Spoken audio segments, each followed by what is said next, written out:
So last time we were in Vietnam, we were locked down. Food was running short. Testing was more frequent. Like one of the guys we know was tested like 8 times in 8 days. Crazy. So we just had to get out of there, and it was really hard to get out of Vietnam. Yeah, we were stuck in Da Nang. Basically, it was a stay-at-home order that just kept getting extended. It was getting hard to order food, and it was like just getting to be a mess. Plus, our visas were up anyways. But check out this video if you want to, wherever it's going to be on the screen. Check it out to get caught up. Me and our friend Rachel coordinated to find a way to get a driver to take us to Hanoi to make our international flight. Because since we had the same flight, we were able to take the same car together and travel together. So they pretty much organized everything. The guy was super professional, super great about it. We needed a PCR test to get through the checkpoints, and then obviously for our international flight. Yeah. And they came to our home to do it, which was great. We didn't have to go anywhere. It was our first COVID test we've ever had to take throughout this whole time. We were supposed to take more, I guess, but it's really tough, especially with like having a kid, getting into the testing site, you know, making sure it's convenient. And a lot of times when we were in Vietnam, the tests were like, it was like drop of the hat. You're supposed to drop what you stop what you're doing and then go get tested, and it wasn't very convenient. And we were nervous too because we were getting our tests to fly in a few days, and the testing was not organized the best. Like, everyone just showed up at the exact same time, like hundreds of people in one area to get tested. So we were really nervous that we were going to get COVID during that testing and then not be able to leave when we get our COVID tests in the next few days. Yeah. So we were just like... It was pretty strict too. Like the if you didn't get that test, there was like a whole order that was sent out. It was so quick. It was like, what was it, 5:00 p.m.? And then they were like, everybody needs to show up before 6 or you're going to get fined, or... It was like the threat of 12 years in prison. If you get caught spreading COVID, you could be put away for 12 years. But yeah, the test at the home was super, super good. Way less painful than I thought it was going to be. Yeah. And they just did Nina's mouth, so she didn't have to get the nose one. Nina loved it, actually. She was like, she wanted it again. The lady came over, she was like, ah. For a little bit. But then like when the lady was done, she was like, like trying to find her to do it again. It was wild, yeah. But it was easy, like right at the nose, and they didn't go all into my brain like I've heard some people get. It was literally like maybe right here. My eyes watered and it was done. So I think it's really dependent upon who does the test that makes it a lot easier. So yeah, we had that done the night before we were supposed to leave. So the next day they brought us our results, and we took an ambulance from our apartment to a checkpoint at the end of the city and got in another car. Yeah. But the ambulance ride was, they were flying. They were trying to get us out of there. Like, they didn't want to get stopped. They had a mission. Yeah, it was really bumpy and like no seatbelt. It was wild. No seatbelt. Nina was like, woo! Yeah. And then when we changed cars, it was kind of sketchy too. They just pulled off into this like dirt patch, and then like this car pulled up behind, and they were like, "Okay, go, go, go, go, go!" And we got in the next car. More crackers? You want what?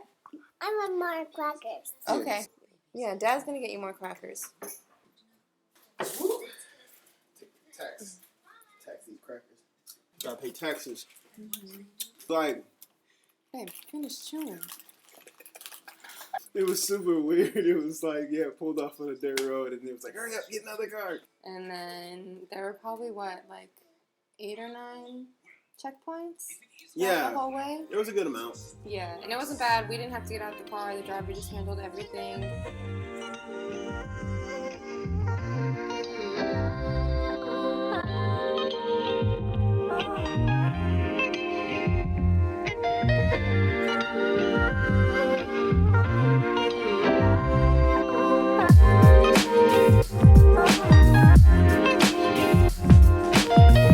We took like bathroom breaks, food breaks, stretch breaks.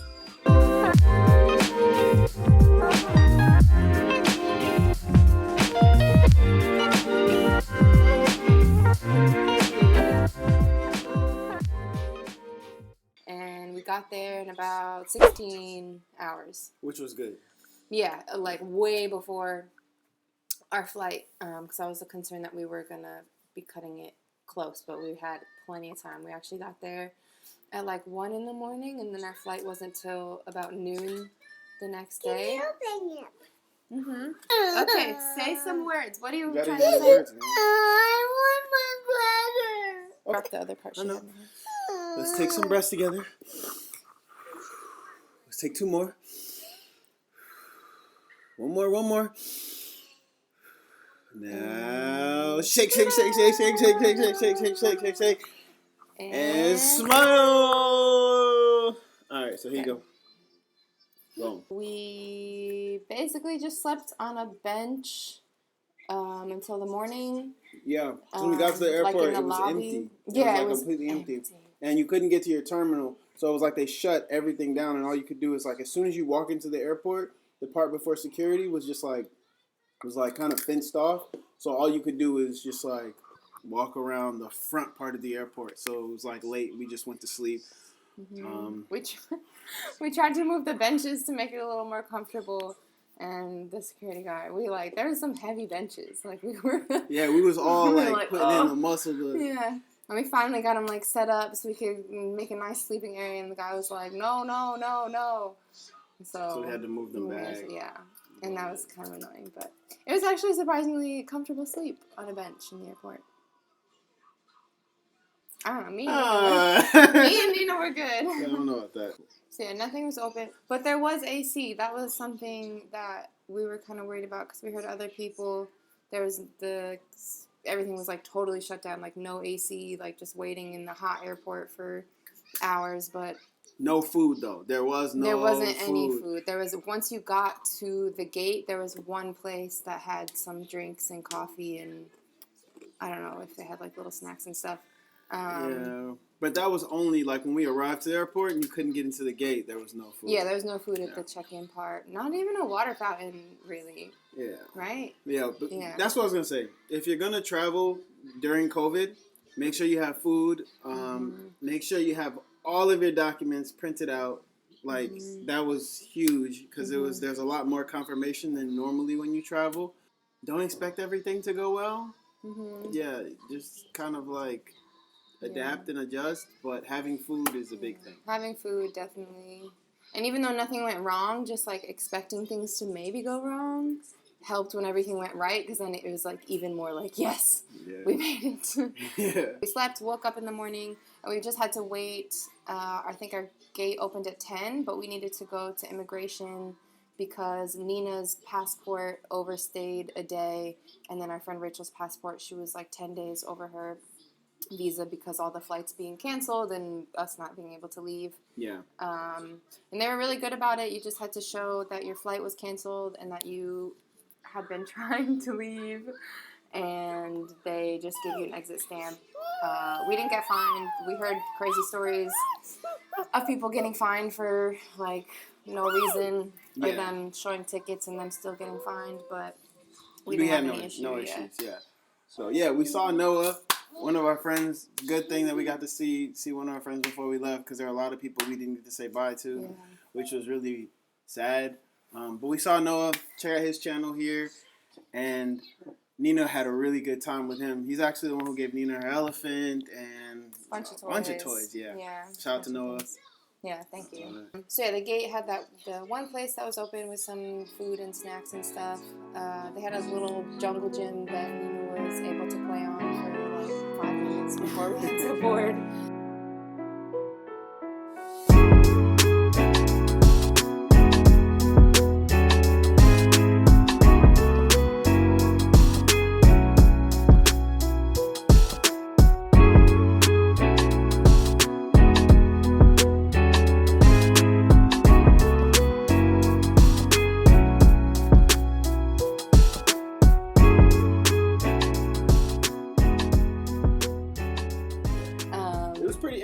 Like empty gate terminal.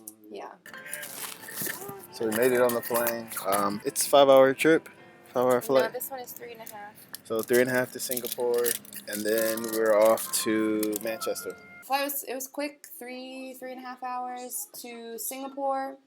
Yeah, but the airplane was nice. Like Singapore Airlines, y'all are doing great. Y'all are doing a wonderful job. It was good. It was like pretty new, modern airplane, and it had TVs on every chair, and they had a really good selection of movies too.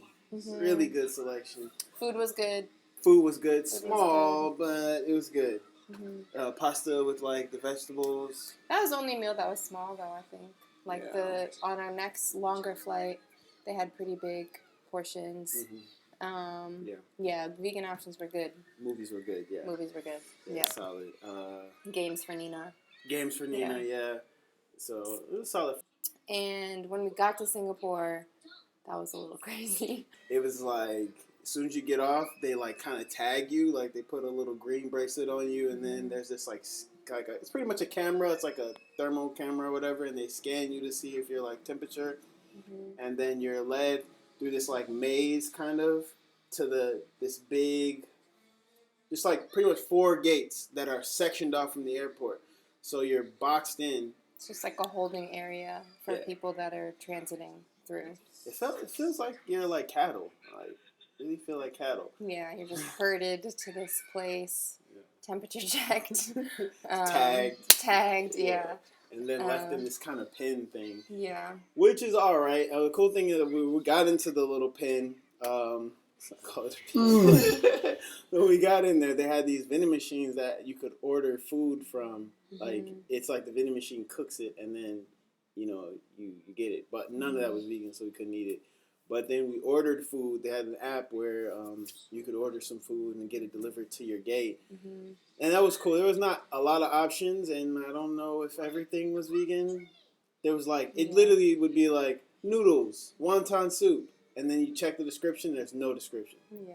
So kind of had to do a gamble there. So we were able to eat there, because it was a long layover. We had 8 hours just in this one area. That was the hardest part, though.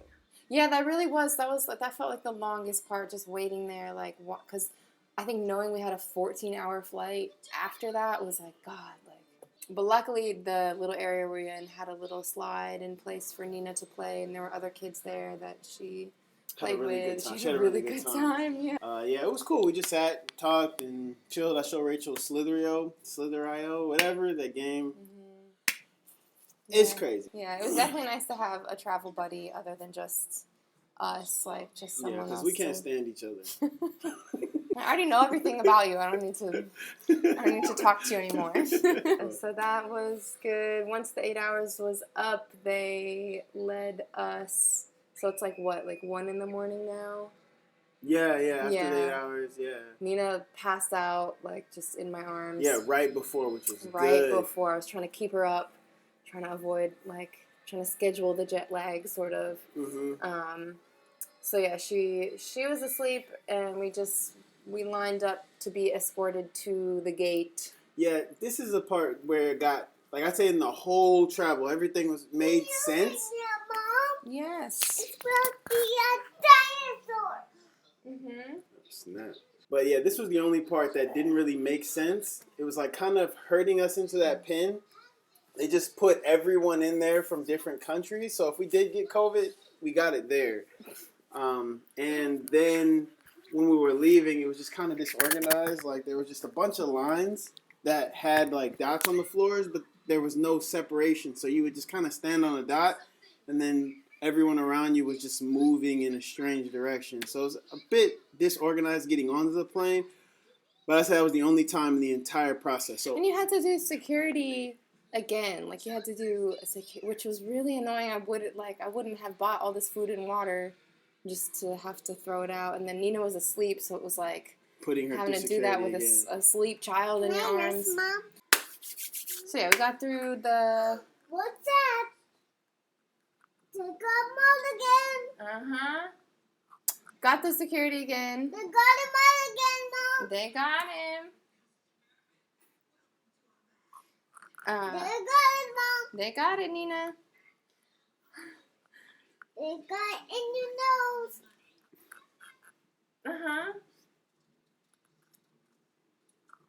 Spirited away. So went to the security again, got on the plane. Wasn't as nice of a plane as the first one. They got it, Mom. They got it, Nina. It was a little bit older, but it was still comfortable. Same movies. TV screens on every. Yeah, it was. They got it. Nice customer service. The food was good. Bigger tray this time, and we had 2 meals. So it was a 13-hour flight that we had to do this time. Nina did okay. Yeah. I mean, obviously, like, even we were, like, having a rough time, so obviously she's going to have a rough time. But she did really well. She only really got upset when we had to put the seatbelt on. Yeah, it's just because, like, previous to all this travel, we've been trying to wean her from breastfeeding. So it's been pretty consistent, just, like, morning, afternoon, nighttime nursing, but with all the like craziness of travel, obviously it's not gonna be so smooth. Right. So I think that was just weird for her. Yeah, and just like her getting a huge change in her routine and not having. They got it, Nina. Not having a comfortable place to sleep. So yeah, it wasn't as bad as the flight to Saigon. That was a terrible flight. You can see that in this video. Made it to the airport. Super easy immigration. Like they were like, "Hey, what you doing here? Welcome. Yeah, we're just going through. Yeah." So that was really nice. That was best immigration that we've been through so far. I say yeah. Our friend Rachel's dad picked us up, got us groceries. Thank you. Yeah, Thank you. Gave us some cash, like, because we couldn't get out the ATM. Like, so helpful. Yeah. Amazing people. It was a little tough finding our place. So the Airbnb, whoever the host is, they listed where you can get the key as the address, but not the actual location of where you can use the key. So the apartment. Because you had to pick a key up from a different place, and that wasn't so hard to find. But they listed the wrong address, which is kind of annoying because we have to do day 2 and day 8 tests, COVID tests here in the UK, because you have to self-isolate for 10 days, and you have to do all this paperwork with your address and get the test shipped there, and you have to do it before your flight. So the wrong address is on all our information. We still have to figure out how we're gonna get our tests, and like, it's kind of a mess, and it's really kind of annoying. Like, if you have an Airbnb, maybe you should put the right address on the information. We'll figure it out. We'll figure it all out. Yeah. Don't know how, but we'll put that in the next video and update. Yeah, we'll just do some videos about our time in isolation and that's the next video is we'll do our Airbnb here. Yeah, the quarantine self-isolation in the UK. Cool. Yeah. But good thing is we made it to Manchester. One piece. Feels nice. It's all cold and cozy. It's cold. I love the cold. Yeah, so.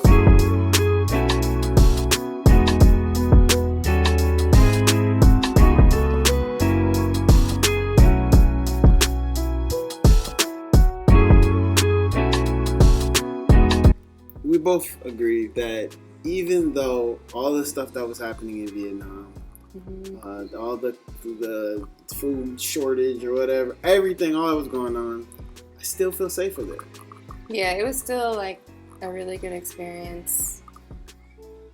There's a lot of things we'll miss about it. And hopefully we can go back one day. Yeah, hopefully we can go back one day. Yes. Everybody that didn't get to say goodbye to, I really wish that we could have. And hopefully we'll see you again.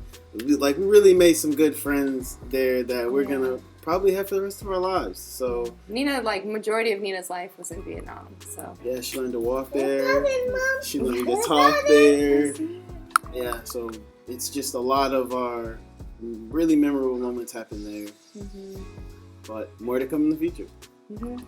So if you like this video, please. So if you like this video, please comment, subscribe, like. If you don't like this video, please comment, subscribe, and dislike. Bye. Say bye-bye.